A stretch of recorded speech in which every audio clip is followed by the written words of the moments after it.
오늘 하나님의 말씀은 여호수아서 8장 3절로 14절까지의 말씀을 중심으로 살펴보겠습니다. 여기에 보면 3절과 4절입니다. 이에 여호수아가 일어나서 군사와 함께 아이로 올라가려 하며 용사 3만 명을 뽑아 밤에 보내며 그들에게 명령하여 이르되 너희는 성읍 뒤로 가서 성읍을 향하여 매복하되 그 성읍에서 너무 멀리하지 말고 다 스스로 준비하라. 이렇게 돼 있어요. 근데 이 말이 이제 하나님께서 아이성을 어떻게 점령할 거냐면 너는 아이성 뒤에 복병을 둘지니라 이렇게 하고 이제 가르쳐 줬단 말이에요. 그러니까 그 가르친 대로 여호수아가 그대로 행하는 거예요. 명령을 하는데 여기 한번 잘 보세요. 대단히 이제 우리가 생각해 볼 거리가 뭐가 있냐면 처음에 이들이 아이성을 치러 올라갈 때는 어떻게 했어요? 아이고 우리가 수고할 게 뭐가 있냐. 여리고성도 이렇게 우리가 했는데 아이성은 이 자그만 성인데 그러니까 우리 중에서 3,000명만 올라가서 그냥 백성 수고롭게 할 필요 없습니다. 이렇게 하는데 이 말에서 제가 말씀드렸죠. 백성이 수고한 게 하나도 없는데도 이 굉장히 자만한 거예요. 승리에 도취되어 가지고 야, 뭐 우리 전체가 움직여. 3,000명 올라가 그냥. 그러면 아이성이 그 정도로 작은 성입니다.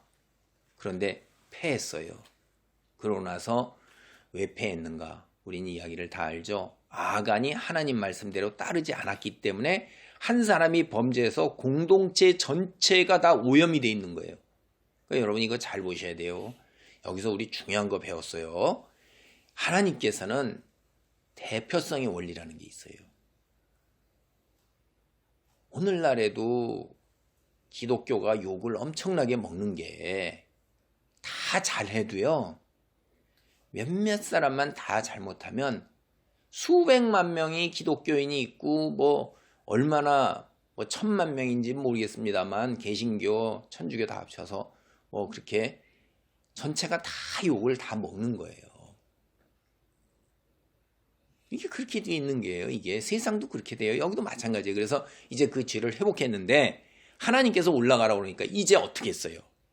3,000명의 10배가 되는 3만 명이나 올라가는 거예요. 이들이 어떻게 했습니까?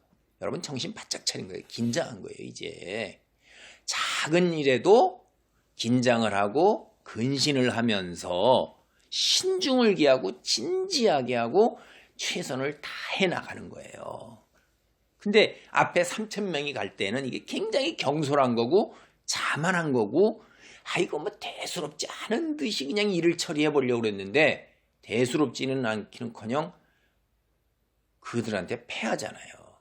그러니까 하나님을 믿는 그리스도인은 우리가 성경에서 작은 일이라도 충성하라고 그랬잖아요. 교회 공동체를 예를 듭니다. 자, 나는 교회 앞에서 오는 사람들을 맞이할 거야. 얼굴 탁 드러내서요. 주보지 돌립니다. 아유, 나는 성가대에서 노래를 해야지. 아이, 뭔 소리야. 나는 저 주차봉사 하니까 그냥 사람들 앞에서 다 얼굴 알려. 당신은 가서 화장실 좀 청소하세요. 내가 그런 거 할 군번이요? 아유, 다 끝나고 난 다음에요.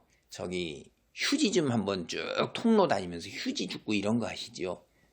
아이고 저 방송 나오고 이러는데 기계 다루고 다 사람들이 있으니까 당신은 그저 그 바깥에서 방송하다가 뭐 하는 사람들이 신호하면 바깥에 가서 이렇게 물이라도 하나 이렇게 준비해 놓고 기다리고 있고 뭐 이렇게 하면서 그 뭐 문이나 들고 오지 못하고 고기나 하셔. 아니야, 나는 설교를 해야 돼. 아유, 나는 신방하는데 나는 전도사야.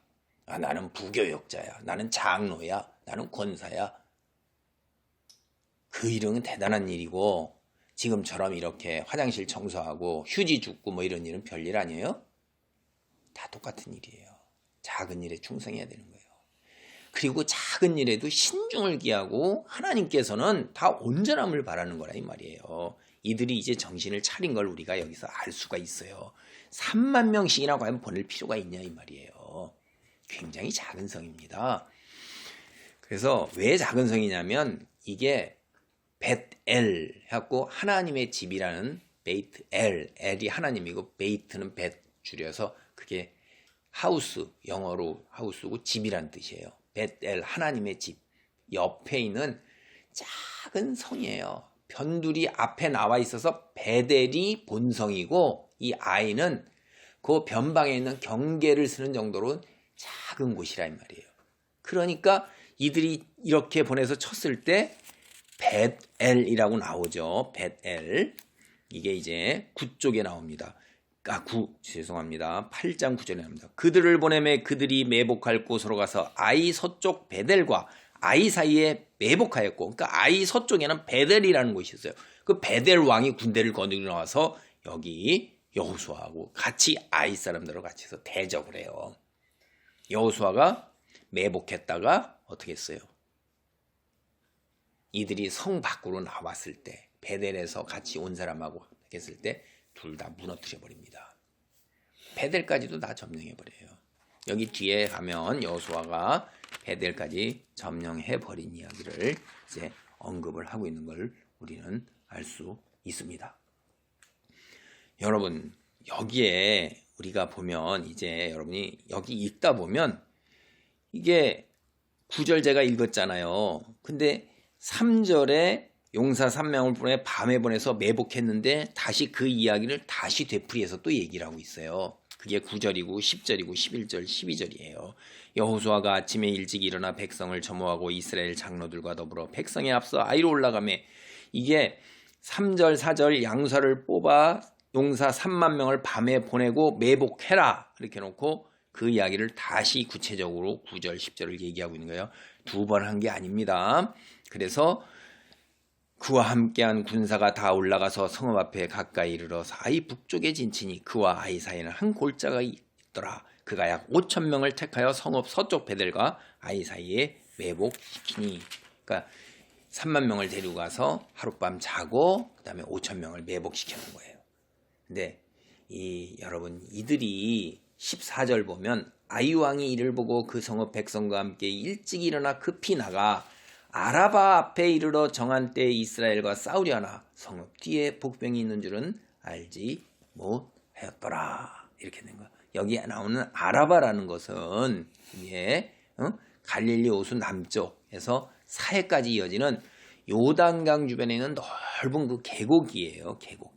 그러니까 이게 뭐냐면 이들이 요단강을 건너와서 요단강 동쪽에서 요단강 계곡 있죠. 거기 내려다보면서 이제 거기서 전쟁을 싸우고 있는 것입니다.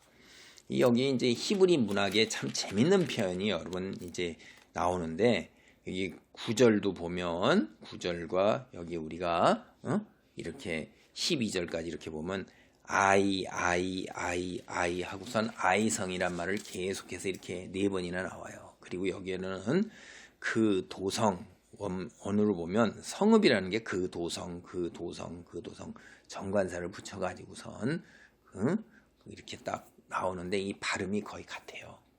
그래갖고 여기서 음성을 가지고선 이렇게 재밌게 똑같은 말을 하고 있어요. 우리말로 하면 부인이 바가지를 긁으니 남편이 바가지가 깨져서 바가지를 밟고 갔는데 바가지가 바스락 소리가 나면서 부서졌다. 이런 식으로 얘기하면 바가지라는 말이 여러 가지 의미가 있죠. 지금 제가 3가지 얘기를 했어요.